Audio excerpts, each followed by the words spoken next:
Let us pray. Almighty God, the creator and ruler of heaven and earth, we beseech thee to inspire and guide in our actions, so that we may always walk in the path of justice, love, and charity to one another. Help us with thy grace to do only those things that promote the unity, peace, happiness, and prosperity of Nigeria in general and Lagos State in particular. Amen.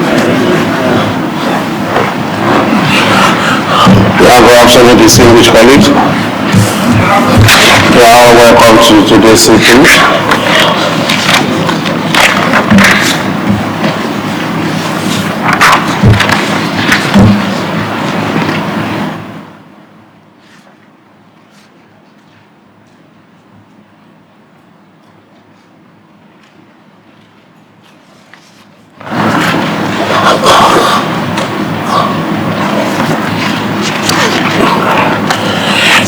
Let us go through the fruits and proceedings of Tuesday, 27 April 2021.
page 322, page 323,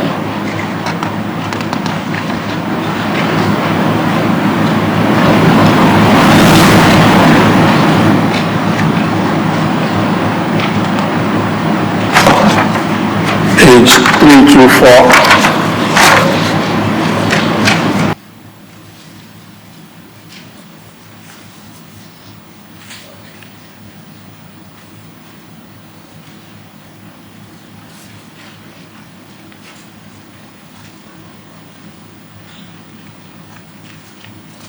Page 325.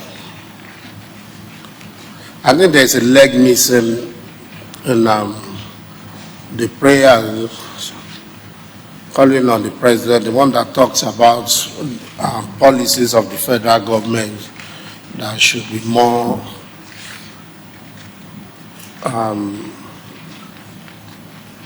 more human friendly, and that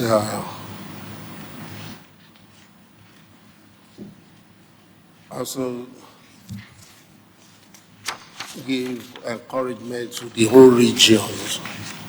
I mean, the people of various regions that form our coexistence as a nation. You know, that strong loyalty coming from all the regions. So I think the leg is missing amongst the prayers.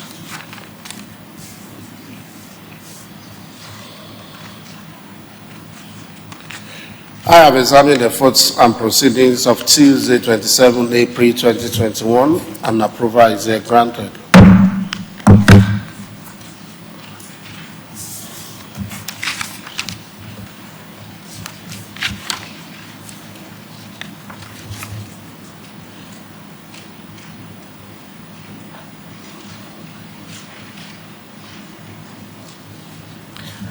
Any message from the governor?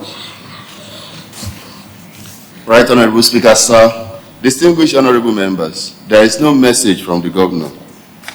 Any other announcements? Yes, sir. There is a letter from the Office of Attorney General and Commissioner for Justice addressed to the Right Honorable Speaker, dated 26 April 2021, titled Proposal for a Law to Regulate Organ Harvest and Transplantation in Lagos State and for Other Connected Purposes. And I read with your kind permission, sir. The Lagos State Executive Council at its meeting of 13th April 2021 considered the proposal for a law to regulate organ harvest and transplantation in Lagos State and resolved to present the attached bill drafted by the Law Reform Commission to the State Assembly for further legislative process. It is also necessary to stipulate the standard medical procedure to be adopted by medical practitioners involved in organ harvest and transplantation in line with international best practices in order to curb medical malpractices, high failure rate, and death occasioned by illicit organ harvest and transplantation in the state. In line with the resolution of the State Executive Council, please find enclosed 1. 60 copies of the Organ Harvest and Transplantation Bill 2020 for the consideration of the House. 2. Brief on the Organ Harvest and Transplantation Bill. Thank you. Signed, Muyosore Onibanju, SAN, Attorney General and Commissioner for Justice. Petitions? Right Honorable Speaker, sir, none. Matter of urgent public importance? Personal explanations? Reports?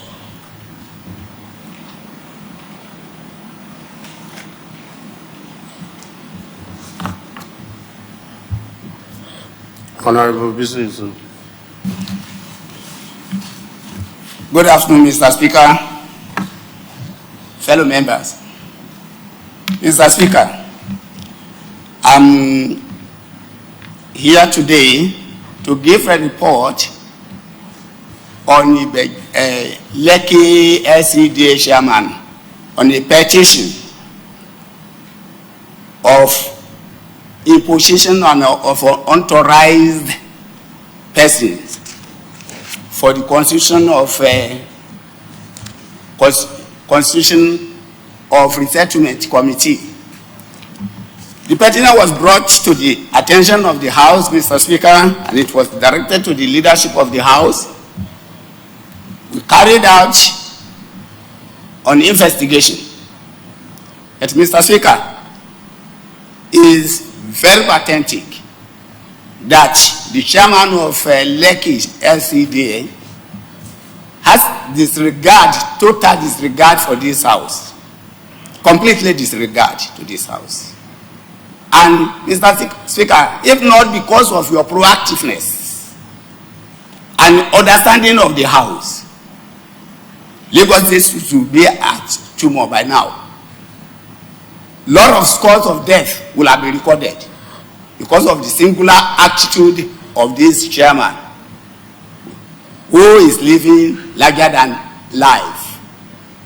Mr. Speaker, the chairman misled the executive, if not because of the understanding that is in existence between the House and the Mr. Governor. It could have been a different thing entirely. In the investigation, Mr. Speaker, we say that Mr. Ogidan, the chairman of Lekki LCDA, could not even interpret the MOU as a lawyer, and or deliberately misinterpreted the MOU to suit his own purpose. Mr. Speaker, the LCDA chairman used so many derogatory languages for the House. For instance, he was telling the House that the House has been delegated, was being delegated to carry out the assignment the House was doing. And when we asked him, who delegated us, he said he could not say.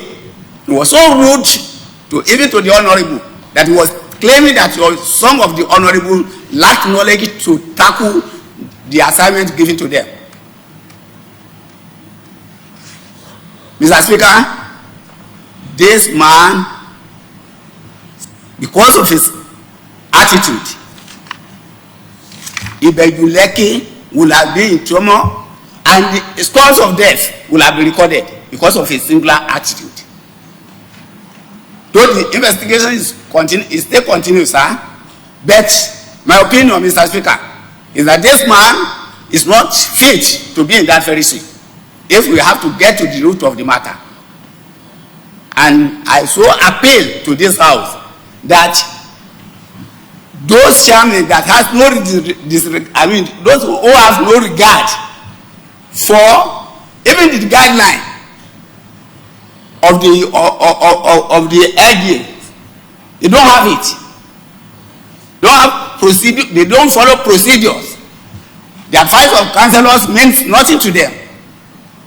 Mr. Speaker, I think it is high time that the House just use its wisdom to make sure that this kind of man is not fit to rule. And I'm with the opinion that he should be suspended pending the time of determination of the case that is behind the House. Thank you, Mr. Speaker.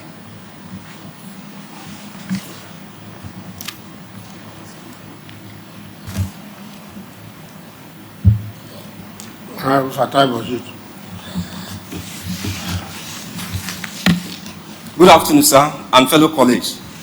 If you recall vividly, a few months ago, the Committee on Local Government Administrations embarked on visitations to the 20 local government and 37 LCDAs within the state.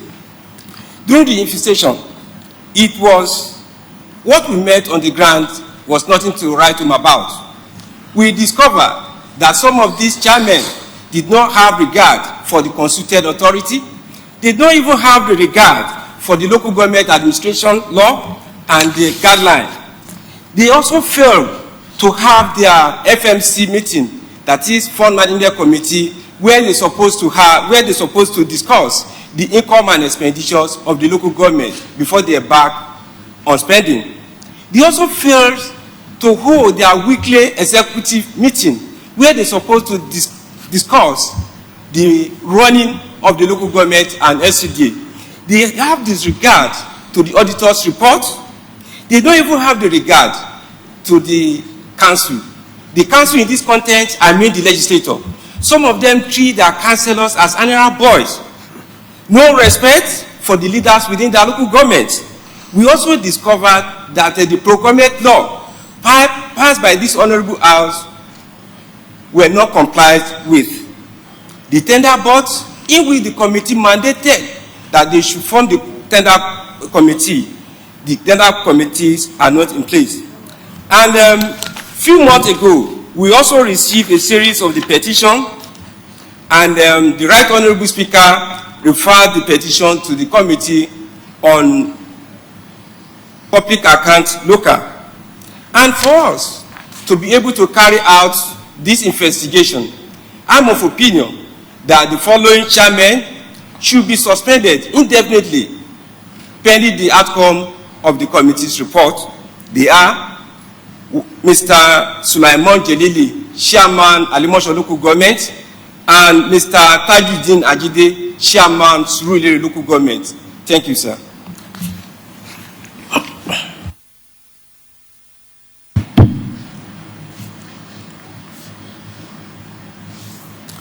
Yeah. I thank the both chairmen for your contributions on this matter, and I share your sentiment as well. I think total disregard for local government administration law and guideline is something that must not be tolerated, and lack of respect for constituted authority at the local level is not even allowed.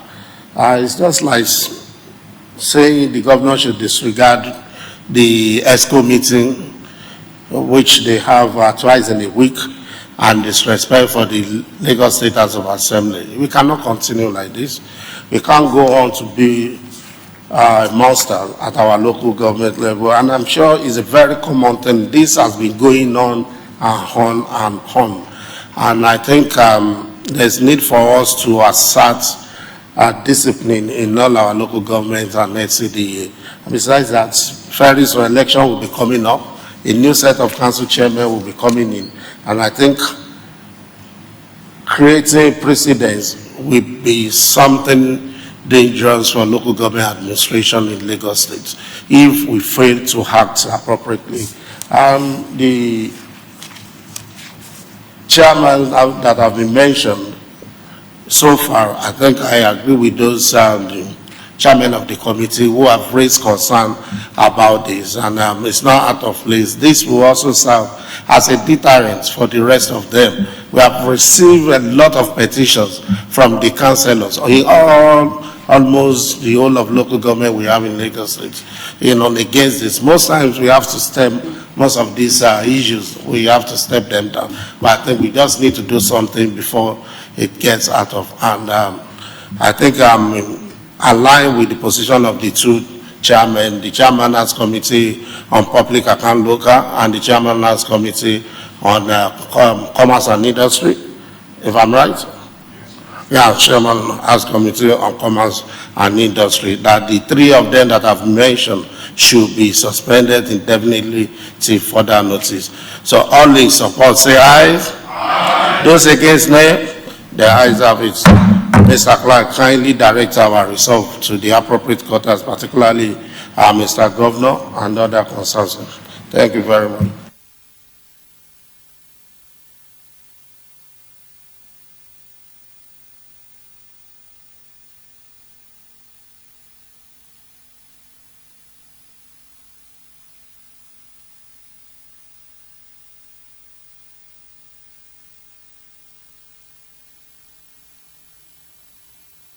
Business of the day.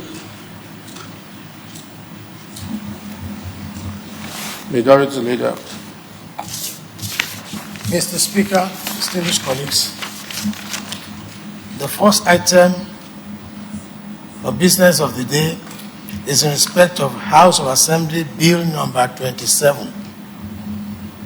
With the kind permission of Mr. Speaker, I wish to move that public office holders payment of pension, Repeal Bill 2020 be read for the first time. I so move.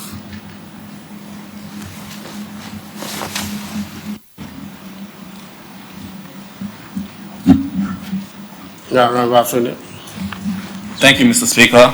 I second the motion as moved. All in favor, say aye. Those against, nay. The ayes have it.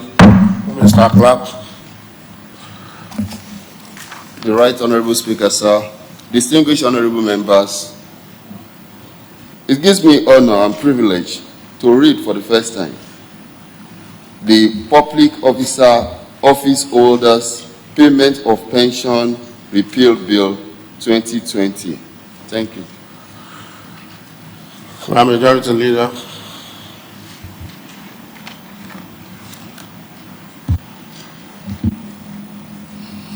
Mr. Speaker, distinguished colleagues, coming next is House of Assembly Bill number 28. With the kind permission of Mr. Speaker, I wish to move that Lagos State Fire and Rescue Service Bill 2021 be read for the first time. I so move. Honorable Lua. Thank you, Mr. Speaker. I rise to second the motion as moved. All in favor, say aye. Those against, nay. The ayes have it. Mr. Clerk. The Right Honorable Speaker, sir. Distinguished honorable members, it gives me honor and privilege to read for the first time the Lagos State Fire and Rescue Service Bill 2021. Majority Leader. Mr. Speaker, distinguished colleagues, we have two bills listed for second reading today. The first, Mr. Speaker, I crave indulgence to move that Lagos State Legislative and Research Institute Bill 2020, which is a private member bill, be read for the second time. I so move.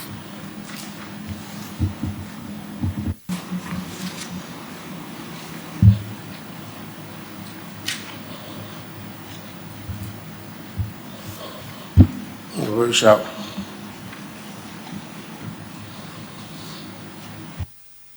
Thank you, Mr. Speaker. I rise to second the bill as moved by the Majority Leader. Thank you. All in favor, say aye. Those against, nay. The ayes have it. Mr. Clerk.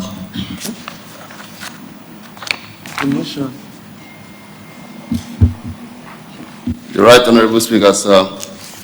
Distinguished honorable members, it is with honor and privilege that I read for the second time a bill for a law to establish the Lagos State Legislative Studies and Research Institute. Thank you, sir. Honorable Shah. Thank you, Mr. Speaker. Good afternoon, honorable colleagues. As the Majority Leader mentioned, this is a private member bill. Mr. Speaker, once again, you are doing it again, and I'm sure you will continue to do it again and again. You have brought a bill, but the time is overdue. As we all know, education is a lifelong learning. It's a medium of transfer of knowledge, culture from generation to generation. Peculiar, however, is the legislative environment. It's one of those environments similar to marriage, where you get the certificate before you even commence the exercise itself. And as we know, no two marriages are the same. There are different experiences for the partaker in that marriage. Even for the two people that are in the marriage, there are different experiences. The same thing with the legislative arm of government, whereby you get a certificate of return before you even start the job. 4 years, as the case may be. This experience must not be lost, because individual experiences or individual experience that we garner here is different from what any other person would have been able to understand. So to have an institution of learning, institution of research, which will formalize the sharing of this experience amongst ourselves, amongst the next generation of lawmakers that will come, across the state, the local government, even the federal legislature, even the Southwest, even the entire Nigeria, it is a very welcome idea.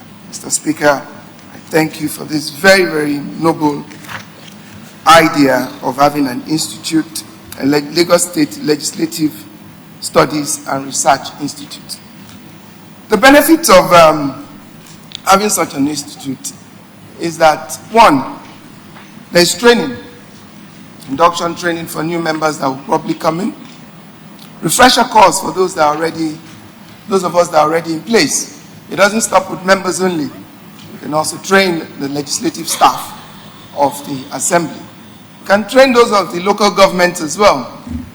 Like somebody mentioned, my colleague mentioned here, a chairman that has done the councillors to errand boys and ladies within their system. It can also have bespoke trainings and areas of interest of lawmakers. It can collaborate with different institutions, universities, local, international, all manners of training institutes to bring the best of training to the legislative arm of government. They can also talk about topical issues, bringing those also to the knowledge of legislators within the Lagos State House of Assembly and any other group of legislators that are interested. We can go into research. The chart is very important. This is where we gather data from. This is where we gather experiences from. So that the laws, the deliberations of the House of Assembly will be scientific, will be based on facts, not conjecture, not imagination. So when we're speaking with figures, with data. And it's more convincing, and we know exactly what we're planning within the community, so that way we're able to take more informed decisions as we lead in the process of lawmaking and policy making within the state. This same body can advise us by, from time to time, appraising existing legislations, seeing that they are meeting the challenges that they were initially to address. So they can advise on how we tweak it to make it better, make it more modern, or repeal it totally because the problem might have been solved. Also, we will have a library that would contain a repository of different information that we can refer to when we want to make bills, when we want to make motions, and so on and so forth. Mr. Speaker, honorable colleagues, in a nutshell, I say that this institution would do, amongst other things, in summary, conduct training, promote research, improve the capacity of legislators, and update technical know-how of legislative staff, committee secretaries, and political aides. Mr. Speaker, honorable colleagues, I crave your indulgence that this bill before us be committed to the appropriate committee so as to see it become a law sooner or later. Thank you. Honorable Wajid. Thanks once again, sir. This bill is timely and very important for consideration. This Legislative Study and Research Institute will see to enrich consideration, deliberation, and lawmaking process. The decision will also see to the capacity development of the legislators and the staff. And we also see to the periodic capacity building as well. However, I have observation on section 2, subsection 3B, where we propose 6 honorable member representing each zone as members of the committee. I'm of opinion that we should limit it to our Ibile icon that we have in the state, the 5 divisions that we have in the state, that each member should represent each division.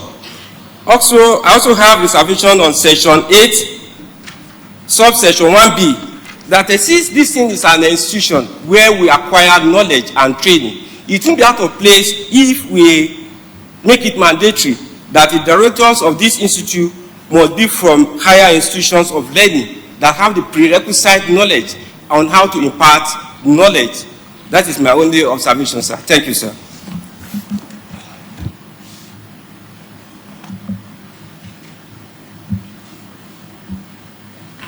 Honorable Elliott. Thank you, my right honorable speaker. Good afternoon, honorable colleagues. The right honorable speaker, I think I will be in line to say big congratulations to you, sir, and to the honorable colleagues. This is a long time coming. 3 major bills that we've had from this house have been of particular interest to me. The one establishing the Lagos State Neighborhood Call, the Cancer Institute, and indeed this particular bill having the Lagos State Institute for Legislation and Research. Mr. Speaker, of these 3 bills, one actually have seen the light of day. I want to believe that this one will. As clearly stated by Honorable Yishao, the merits of this bill. This institute allows for great legislative practice. It leads to the development of the legislature in the state and indeed the country. I would not repeat what Honorable Yishao has said. I would just go on to ask and pray that it's being committed to the appropriate committee. That one, we not only build the legislature as far as Lagos State is concerned, but we should extend our hands as well into teaching, into having other state houses of assemblies, federal, and also international committees come and study, because an institute of great repute.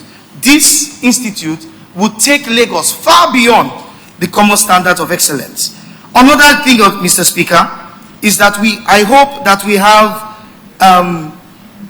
will conduct courses that will also help and train people. In other words, we can have partnership or collaborations with many tertiary institutions that offer lectures and offer courses within the legislative realm. I'm talking about programs like diploma programs, postgraduate programs, and even master's degree programs, one of which I am also attending. I discover, sir, that it makes it less tedious when Lagos State will be able to will be able to offer such courses. Finally, sir, we'll also hope that the institute will be able to conduct educational programs, reaching out to primary, secondary schools, and teaching them on the principles and precepts of the legislature. Once again, sir, I would like to ask that our colleagues will really go behind this bill into making sure that Lagos State legislature becomes one, if not the best, in the country. Thank you, sir. Majority Leader. Mr. Speaker, distinguished colleagues, this bill has so many merits, and I'm here to see a demerit of the bill. To that extent, I think prima facie, on the face of it, the bill survive this stage.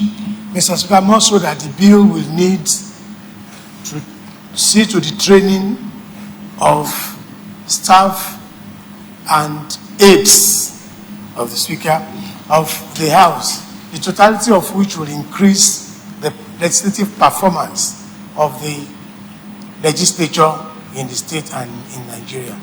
Going by what Honorable Desmond said, blowing from it, Mr. Speaker, I also feel that the cost of responsibility of this institute should be widened, and that's why we need to look at Section 2 of the bill, which actually categorizes that the institute is meant to promote critical research material and policy insight as background for committees of the Lagos State House of Assembly. I think the scope should be that other houses of assembly who do not have institutes could bring their staff, their members for training in the institute. So that increases the hope. I also have some other observations, Mr. Speaker. In section 7, tenure of office of the administrator, Mr. Speaker, 7B provides that the Speaker, in conjunction with the Deputy Speaker and other honorable members of the board is satisfied that it is not in the interest of the institute for the person to continue in office and notifies the member in writing to that effect, showing what are the conditions for the removal of the administrator. However, Mr. Speaker, in section 2, which provides for the appointment of the administrator, the deputy speaker is not an automatic member of the board, can only be a chairman at the discretion of Mr. Speaker. And with your kind permission, Mr. Speaker, the provision states that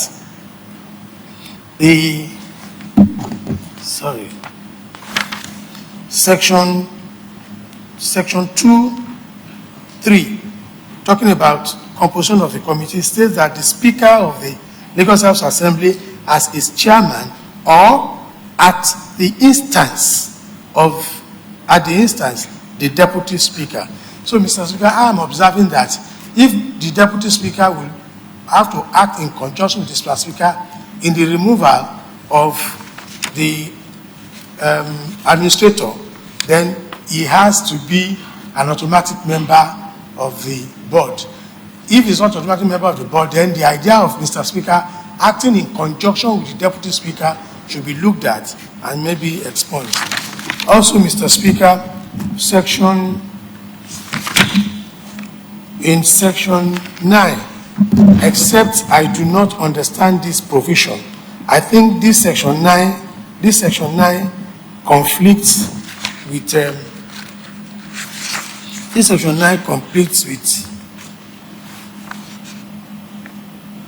section. Mr. Speaker, the section provides, my observation is that the section provides that is section 9(2), for the application of the pension law and power exercisable under the law by a commissioner or other authority other than the powers to make regulations. This, by my understanding, excludes the power to make regulation of that particular institute.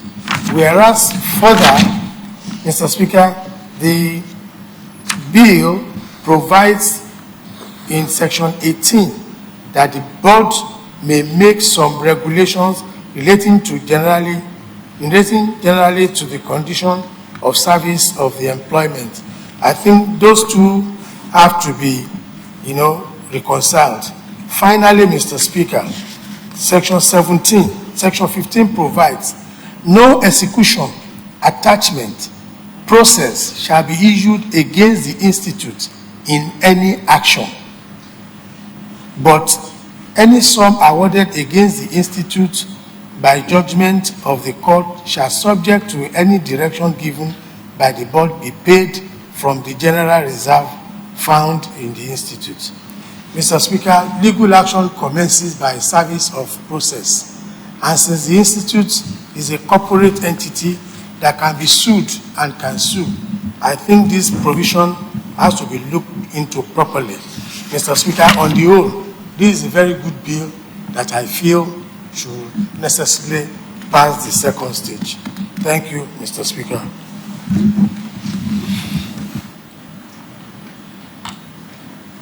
Honorable Council. Thank you, Mr. Speaker.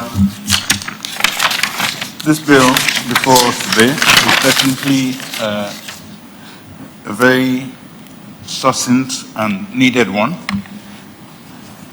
While adopting the position of Honorable Yishao and Honorable Elliott, I would just simply add that generally this institute, the creation of this institute would serve as a form of educational tourism for the state, and of course it will encourage international recognition from the outside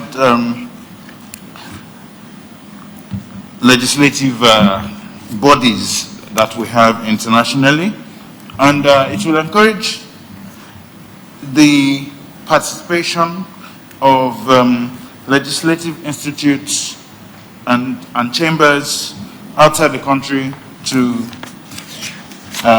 keep up to date with what is going on in Lagos State. Having said that, sir, I would just like to pay particular attention to Section 3 of this bill, which actually talks about the powers that the institute have. In subsection B, it says it has the power to encourage private sector participation and collaborate with national and international organizations on research, training, and on issues relevant to its mandate. However, Mr. Speaker, while paying particular attention to the existence of the national body of National Institute of Legislative Studies and Legislative and Democratic Studies, I would suggest that it be included in this subsection, that collaboration with the National Institute of Legislative and Democratic Studies on programs and activities hopefully geared towards the development of the legislature as a whole to be included in this particular subsection. Having said that, sir, this bill is definitely apt, and I think it should be given a speedy committal to the necessary committee. Honorable Lumo. Thank you, Mr. Speaker. This is a very important one for us. It's another first for Lagos State. And this pride, Mr. Speaker, we must all appreciate your leadership. Having said this, sir, I just want us to look at Section 6 and then Section 8. Section 6 talked about the administrator, and 8 talked about the secretary. I think there is a conflict of duty in terms of their responsibility. I think we should look at that. Then secondly, if we look at Section 10, the fund of the institute should, that section should talk about the application of the fund itself. Of particular interest to me is the library of that institute, because it's going to serve as a residual for knowledge. And I think it's going to be a first for us in Lagos to have a very standard library, which everyone from all parts of the world, especially developing world, can come and study what we have in Lagos.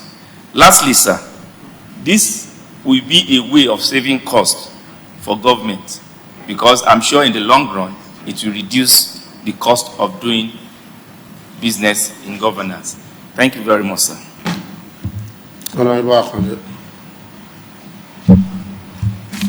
Thank you, sir.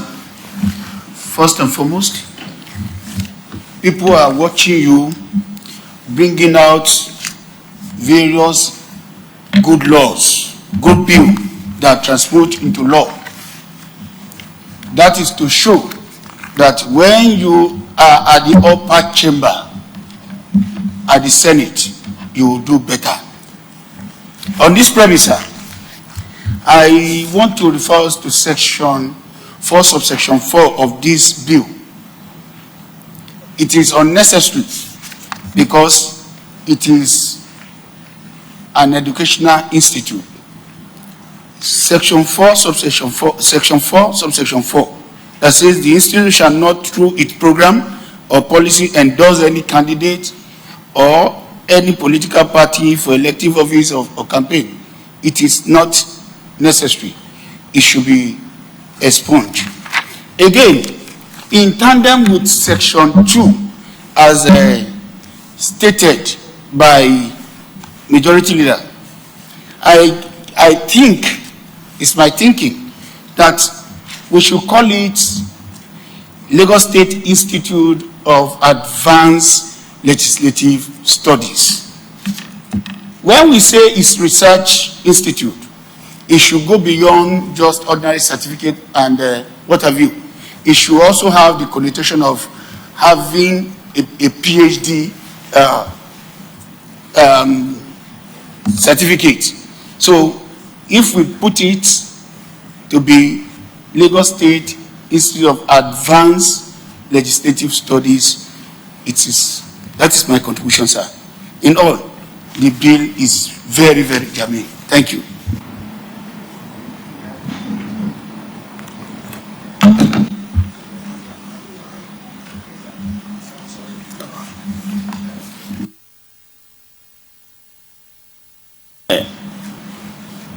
Good afternoon, Right Honorable Speaker and distinguished colleagues. During the 8th Assembly, you passed a bill which is a total reflection of what is happening in the country all over now, which is this NLLC bill. It is the baby of this 8th Assembly, and the whole world is now replicating it, and people are learning from it. And I will be happy this 9th Assembly if a bill that is to be seen as the fulcrum of internal democracy, because there's no way we can have a democracy that is 2 decades and we do not have an institution that will enhance the tenets and the teachings and practices of how lawmaking should be. And for you, with a population of almost 25 million inhabitants, you have vast area of people with cross areas of ideas, and we do not have an institute. If we have Nigerian Defense Academy, we have Nigerian Administrative Law, and we have all this, and we want democracy to really be enhanced in Nigeria, there's no way we can do without having an institute that is going to be fully research based. It will add to the qualities of the lawmakers. It will enhance the democratic tenets. It will save cost for the state in terms of educational tourism abroad, and it increase the popularity and the functions of whom we are being elected to be here. I think I want to enjoy my as distinguished colleagues and the House in depth to please support this bill, so that we too can lay a long-lasting legacy. Thank you. Yeah, I want to thank you all for your contributions so far, and I think we have all spoken well of this bill. It is an important bill. It is a bill that is fashioned along what we have at the national level, and that we all have attended 1 or 2 training or seminars, and it's just like an incubator that we have, efficient and effective legislative institution in our state, and it's an incubator that will promote democracy and deepen democracy in the states, and also a room where we can train our local legislators, particularly the councillors and the local government chairman. A few minutes ago, we just discussed a situation where the councillors have been abandoned without giving opportunity to perform their functions as legislators due to lack of knowledge. All this institution stands to correct. It's also a center that we engage international legislative body like NCSL, Commonwealth Parliamentary Association, African Parliamentary Association, where we can also acquire more knowledge, through the center. I think it's a very good one for us, and not only for the legislators, but the staffs of the parliaments. Another state can also share. This is an institution that we have at the national level already, and I think we have one in Kano as well. So it's, I don't want to say it's a belated one, but at least it's a very timely, and it's something that we should all support and give quick acceleration of passage to, so that we can have what is befitting to Lagos State as well. On this note, I hereby convey this. Which committee should take charge? Education, education or the parastat, what is it called? Tertiary. Well, on this note, this bill is hereby committed to House Committee on Education, Tertiary, or joint, both Committee on Education should jointly handle this and report back in 3 weeks. Yeah, Majority Leader. Mr. Speaker, next and final on the other paper for today is House of Assembly Bill number 26. Mr. Speaker, I have the pleasure to move that Lagos State Mortgage and Property Amendment Bill 2021 be read for the second time. As so moved. Honorable Togo. Thank you very much, Mr. Speaker. I raise the second motion as moved. All in favor, say aye. Aye. All in favor, say aye. Aye. Those against, nay. The ayes have it. Now, who goes first?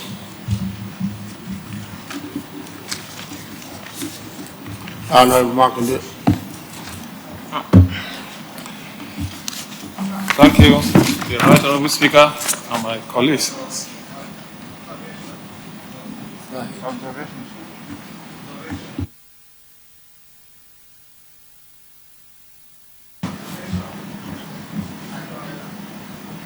Huh? Oh, Mr. Clark.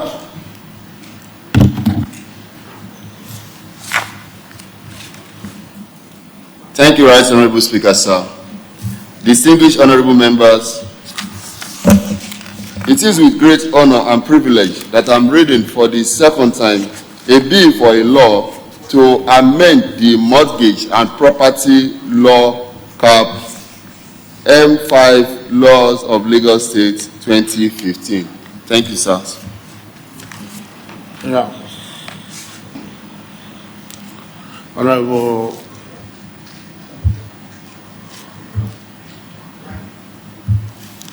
Makinde. Okay. Thank you, the Right Honorable Speaker and my colleagues.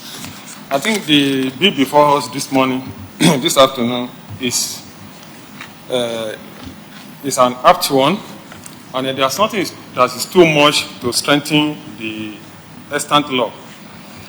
In Lagos today, we have more than 3 million housing deficit, and then we ask ourselves, why are we having such a huge number of housing deficit, despite the effort of the government to make sure that the housing is being provided to both the rich and the commoners. But among the hindering factors are our enabling laws. And this what brought this the bill to us today. A lot of things have been hindering this law, this extant bill.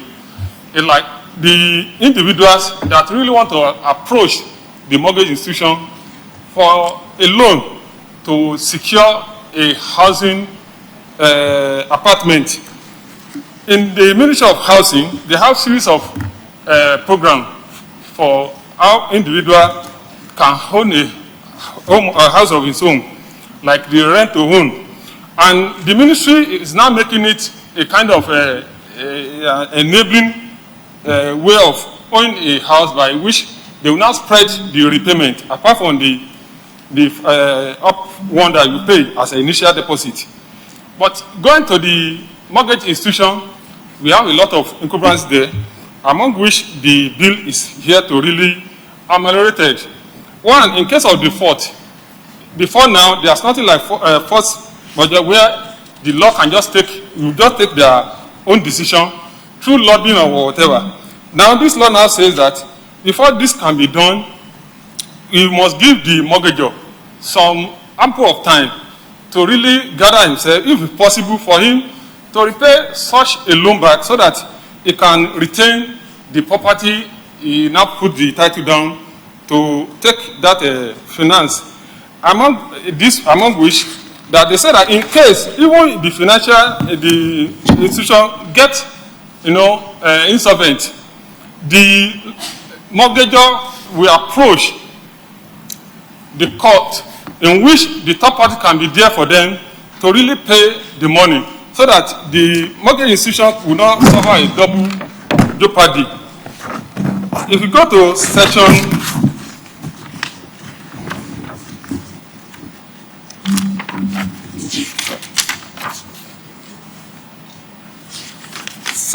40, where you say that the mortgage may avoid foreclosure proceedings if he voluntarily surrender the mortgage property by signing a deed in lieu of foreclosure in favor of the mortgage. This one is giving the mortgagor a kind of a leeway to really, rather than exposing the person to public insult and so on and so forth, the mortgagor can approach the institution that is surrendering his title, that they can go and put it on to sales so that I can savings. Aside from that, in case of even selling the property above the cost, the mortgage price, the excess money will now be reverted back to the mortgagor. All this one is what this law is hereby to take care, so that the mortgage process in Lagos State can be seamless, and a lot of people will have access to finance of their mortgage intention. Thank you very much.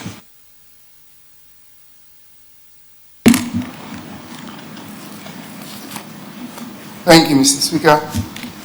In addition to what Honorable Makinde mentioned, I would just like to add 2 points quickly to support this this bill. Under the public auction, the advantage of the public auction is that a true value, a good value of property can be gotten. And that is why this amendment is very key, so that people's property are not sold, undersold, undervalued while they're being sold, and at a loss to the mortgagee, mortgagor as the case may be. So this is very critical. The second point is very critical is, like you mentioned, not everybody can buy a house, own house outrightly. And that is why we still have a lot of people, the housing deficit in the state or in the country. But how do you mean not everybody can buy a house? What I mean by that is that not everybody can afford to pay 100% of the ownership of the house. Yeah. So the way to get people on the housing ladder is mortgage. That's why it's done all over the world. And it's very key. For now, what to do in Lagos State is government is trying to ensure that we tie down state money in encouraging people to do that, which is not supposed to be the case.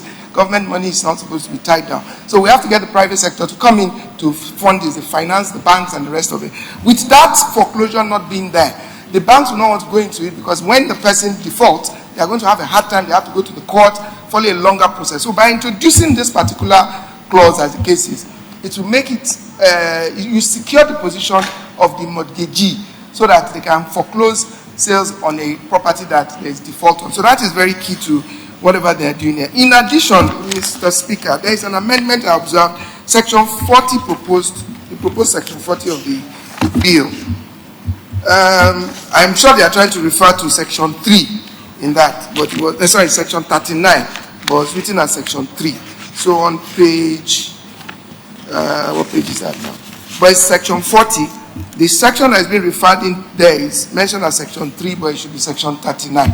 Thank you, Mr. Speaker. I believe that we should support this bill for commitment to appropriate committee. Honorable Tobo. Well, thank you, Right Honorable Speaker, distinguished colleagues. Like we all know that mortgage is just a way to transfer the ownership of a property from somebody, a lender, to somebody who is giving them money, which is a borrower. And the interest of both the lender and the borrower must be protected.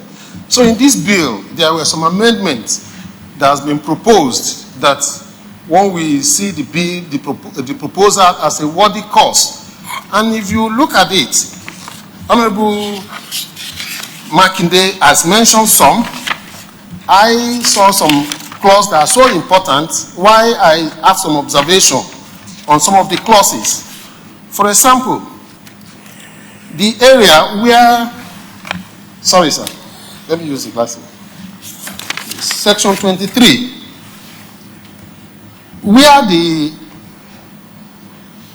it try to erase collusion between the auctioneer, the buyer, and the mortgagee. So that clause is so important because a property could be undervalued by auctioneer with intention to sell it to their friend, who is the buyer. So this one has succeeded in curing that aspect. That's section 23. Then section 42 try to at least give the mortgagor an opportunity to give in himself. You are here, you are indebted, and you cannot continue to hold the property for as long as you want. So they can sign in and allow the mortgagee to dispose the property. And equally, the mortgagor is protected that if much money is gained after the sales of the property, the money, the excess money, should be released to the mortgagor. So that is my advantage that I've seen. But there are some observations, sir, that I noticed. For example, in section 23, item D, where they said there has been a breach of some previous content, that means sales of mortgage property by public auction, where parties to mortgage agreement have been executed. Then the D aspect, where they said there has been a breach of some provision contained in the mortgagee deed of in the statutes, which imposes obligation on mortgagor. I'm of the opinion, sir, that in this case, mortgagor must be informed of the content of the breach, so that they don't just go and sell the property without him. Then there is also an observation in item 3, where they said, provided the sales of auction shall not take place until at least 7 days after public notice has been issued. I'm of the opinion that before you start pasting the public notice on the wall, the mortgagor must be informed. So here, there must be a clause. So they should go and look for him wherever he is. He must have an address, sir, because they have of the essence of the provision. If you have a property that is to be sold, yes, sir, and 7-day notice has been given, please, on the property, wall, it is more than enough to inform the person. And the publication in newspaper, so unnecessary to be too sentimental about that. Well, I'm just opinion that if the person is not in the country and they have his address, they have his telephone number, they can communicate with him. Okay, sir, having said that, then where they say the property is undervalued, who determine if the property is undervalued? Are we bringing in external auctioneer, or is it the buyer that will determine it? So I feel a situation where such clause must appear in this bill. Who determine if a property is undervalued, so that we don't just leave it open. That's my observation, sir. Thank you very much.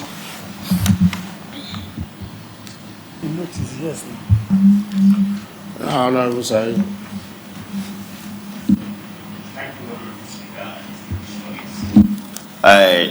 It is a known fact that new construction in Africa is the best form of investment.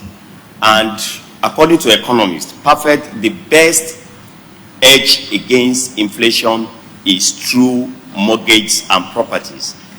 And the true value, if you acquire a property, why I want to support this bill is that I don't know why somebody is getting a property in this so time at a particular rate. And because the mortgagor has a problem, and then you now foreclose his property, and at the end of the day, the property is now being auctioned at a value that is not even considerable. I think it's dehumanizing. And this bill has taken a part of that portion to ascertain the true value, to ascertain the false value, and making sure, according to what Honorable Tobu said, so that the excess received from it will be able to, because you have a property just for you to guide against inflation. So I don't know why the property, after what you have invested, you are now losing out completely. And if this is enshrined, it will make the bill to be more functional. It will make more people to come into the mortgage law, and it will make the PPP arrangement, which the state government is working in conjunction with the present government, in making sure that it's a pool of fund, because people will have trust that even if I invest my money into this kind of business, at the end of the day, if problem arises, so section of this bill is going to take care. I think it is a welcome idea. Thank you, Mr. Speaker. Majority Leader.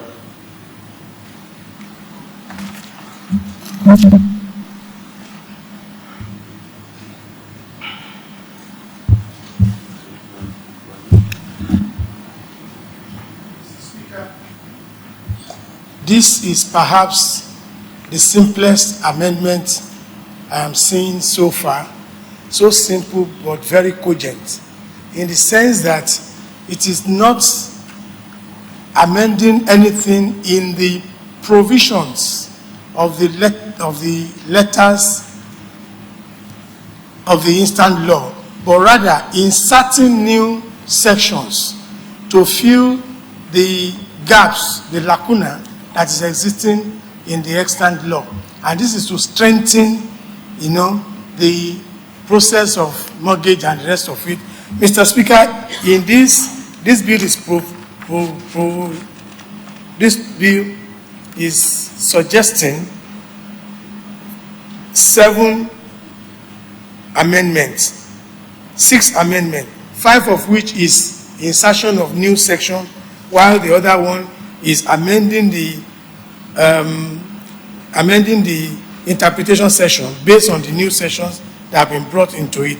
Mr. Speaker, a lot of my colleagues have spoken about it. It's a beautiful one, setting condition precedents, things that must happen before certain steps could be taken.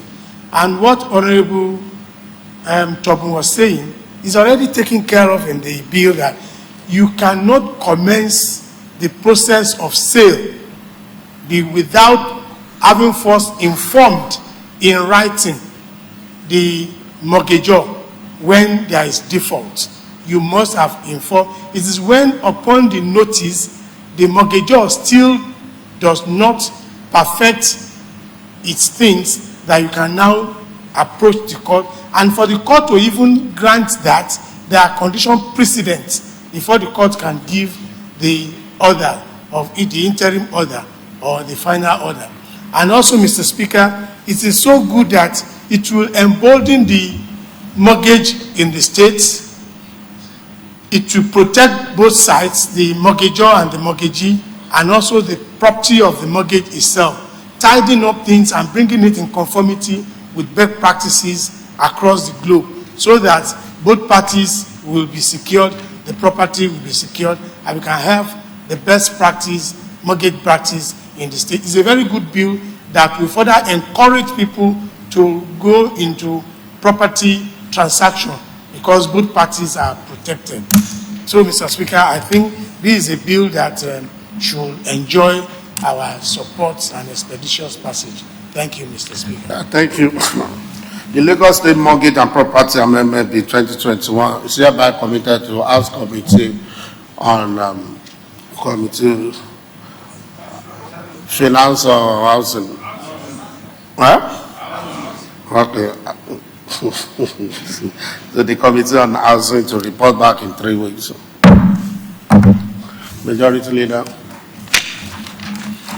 Mr. Speaker, we have come to the end of items listed for considerations today, and in view of the fact that we are in the month of Ramadan, and some of our members will be going on lesser Hajj, Mr. Speaker has graciously approved that adjournment be taken for 18th of May at 12 noon. I hereby move that this House adjourns till 18th of May at 12 noon. I so move.